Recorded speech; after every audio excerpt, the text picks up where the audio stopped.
non seulement de la légitimité du nouveau pouvoir, mais aussi vis-à-vis de nos partenaires techniques et financiers, qu'ils sachent qu'il y a un peuple derrière ce nouveau gouvernement.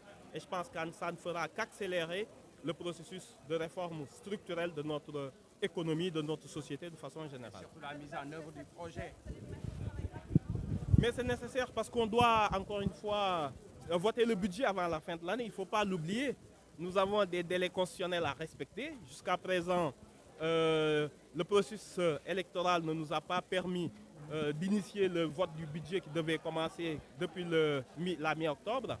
Donc actuellement, en tout cas, il y a des urgences, beaucoup d'urgences, mais je pense qu'il nous faut voter le budget avant le 15. Et il me semble que s'il n'y a pas de contestation des résultats, que le Conseil constitutionnel pourra proclamer définitivement les résultats au plus tard le mercredi. Et je pense qu'il met aussitôt, le président de la République qui en a la prérogative, va fixer la première session, la date d'ouverture de la première session de l'Assemblée nationale. Est-ce qu'il y a des partis ou coalitions qui ont fait des recours? Et ça n'a pas été annoncé. Il y a quelques observations, notamment peut-être sur, en tout cas, des observations mineures, mais pas de récrimination dirimante tendant à faire des recours pour contester telle ou telle zone. Après, c'est la liberté des partis. Je pense qu'ils communiqueront là-dessus. Ils ont 5 jours. Attendons de voir ce qu'ils feront. Merci beaucoup. Merci. bi nga xam ne lépp lu ñu gis ci scrutin bi lu jar ñu jubbanti ko dinañ ko mën a jubbanti te mu génn ci ay période yoo xam ne laata ñu koy convoquer rek élection jot. waaw ci xeetu observation yi am na PV yu bëri yoo xam ne dañ ko def li ñuy tuddee redressé boo déggee PV bu ñu redressé nag mooy dañ naan lim bi dëppoowul ak li ñu fekk ci kees gi wala yu mel noonu donc yooyu bëri na ci PV yoo xam ne dañ ko redressé mais loolu aussi yoon moo wax naka la mën a defee kon ñi ko def teg nañ ko ci yoon. beneen mbir bi mooy gis nañu ñoo xam ne bureau yi ñu siégé donte duñ fa voté yoon daf leen di may ñu voté fa mais ci bureau nga constaté lu tolloog 300 nit yoo xam ne voté nañ fa kooku jàpp nañ ne xaw na jéggi dayoo relevé nañ ko mais yooyu ñu relevé ñun waa Jàmm ak Njariñ jàpp nañ ne du loo xam ne mën na impacté ci vote bi moo tax daal li ñu mën a jàpp te nga xam ne le président Amadou Ba tête de liste de la coalition Jàmm ak Njariñ loolu la ñu waxoon mooy résultat yi ñun nangu nañ ko benn ñaar jàpp nañ ne élection yi jaar na ci yoon ñett ñu ngi woo ministre de l'intérieur mu convoqué très rapidement revue technique du code bi nga xam ne dinañu permettre yeneen xalaat yi ñu am ci luy gën a dëgëral suñu système ak suñu démocratie ñu mën ko fa wax. Pardon, si vous pouvez répéter en français pour résultat yi nga xam ne ñi ngi koy xayma lépp jaar na yoon du ñàkk nag ay tolof-tolof mais buñ ko doon tënk daal ñun ñi ngi ndokkeel di sargal administration sénégalaise moo xam force de défense et sécurité yi ñëpp ci la ñu bokk parce que kenn ku nekk def na liggéey bu mucc ayib.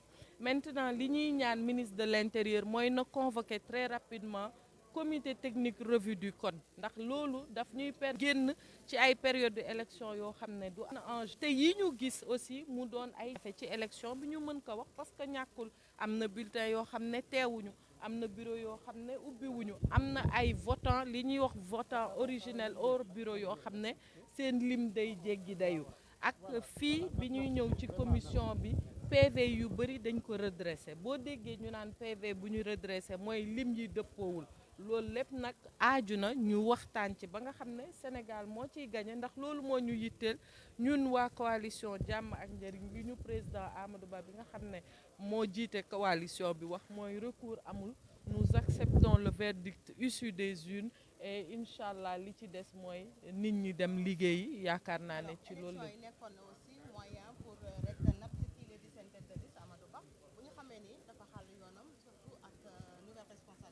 waaw natt nañ ko nag boo seetloo coalition Jàmm ak Njariñ wala nouvelle responsabilité bi ngay wax du nekkul parti boo xam ne parti bu organisé la day door a jug parti bu organisé wul nag door a jug jëm élection ànd ceeg ñim ci àndal am 7 députés yaakaar naa lu am solo la maintenant dinañu tirer en tant que entité politique enseignement yi am ci loolu yëpp xayma ko natt ko ba nga xam ne dinañu permettre ci échéance yi di ñëw wala perspective yi di ñëw ñu xam fu ñuy teg suñu tànk.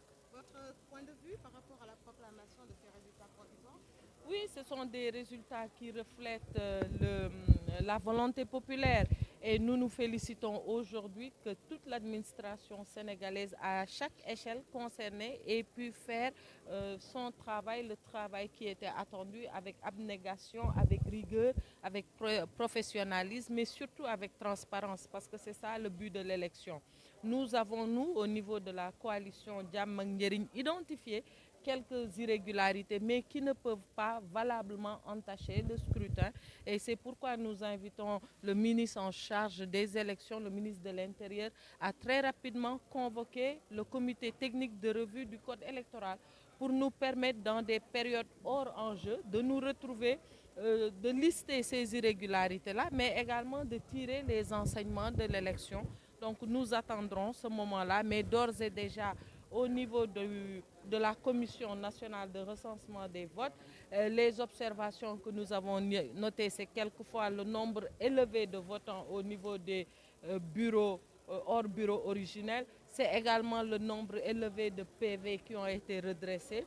Mais c'est également des bulletins qui ont manqué par-ci, par-ça. Mais encore une fois, ce sont des erreurs qui ne peuvent entacher le scrutin. C'est pourquoi, au niveau de la coalition Jàmm ak Njariñ, dirigée par le président Amadou Ba, il n'y aura pas de recours, il n'y aura pas de contestation de ces résultats qui reflètent très fortement la volonté populaire.